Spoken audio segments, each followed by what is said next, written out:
خیبر پختونخوا حکومت کا کچرا اٹھانے والے بچوں کو اعلیٰ رہائش اور تعلیم مہیا کرنے کے منصوبے کے تحت جموں کور کے 150 کے قریب یتیم اور 160 مفلس بچوں کو جدید تعلیم دی جا رہی ہے، جبکہ مزید 1000 بچوں کو داخل کرایا جائے گا۔ صوبائی حکومت نے کچرے کے ڈھیر سے بچوں کو اٹھانے کا بیڑا اٹھایا تو اس منصوبے کو پایہ تکمیل تک بھی پہنچایا، جسے ایک خواب سمجھا جاتا تھا۔ خیبر پختونخوا حکومت نے 19 نومبر 2015 کو اسے پورا کر دکھایا۔ صاف ستھرے ماحول میں زیر تعلیم یہ وہ بچے ہیں جو 160 لاوارث یا غربت کے باعث کچرے کے ڈھیر پر رزق تلاش کرتے تھے۔ صوبائی حکومت نے منصوبہ تیار کیا اور گندگی کے ڈھیر سے بچوں کو جموں کور میں داخل کر دیا۔ جموں کور میں 160 بچوں کو نہ صرف تربیت یافتہ اساتذہ پر مشتمل سٹاف تعلیم دے رہا ہے، بلکہ 160 دام کے ساتھ مکمل رہائش بھی دی جاتی ہے۔ صوبائی حکومت کے مطابق 4 سدہ روڈ پر واقع جموں کور میں چائلڈ لیبر کے خاتمے کے منصوبے کا آغاز ہو گیا ہے، جبکہ صوبے کے دیگر اضلاع سے بھی چائلڈ لیبر کے خاتمے اور بچوں کو جدید تعلیم مہیا کرنے کے لیے 160 ایسے مزید منصوبوں کا بھی آغاز کیا جائے گا۔ اسپیکر کے پی کے اسمبلی اسد کیسر کا میڈیا کے نمائندوں سے بات کرتے ہوئے کہنا تھا، اس میں بنیادی کنسیپٹ یہ ہے کہ وہ بچے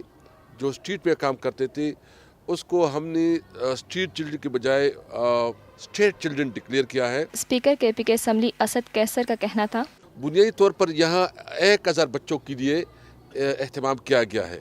یہ چونکہ انیشلی ابھی ابتدائی اس کی ہو چکی ہے، 125 بچے اس میں اس وقت پڑھتے ہیں اور انشاءاللہ یہ نیٹ ورک پوری صوبے تک پھیلایا جائے گا۔ Lotus Lake Towers, a groundbreaking endeavor by Lotus Properties.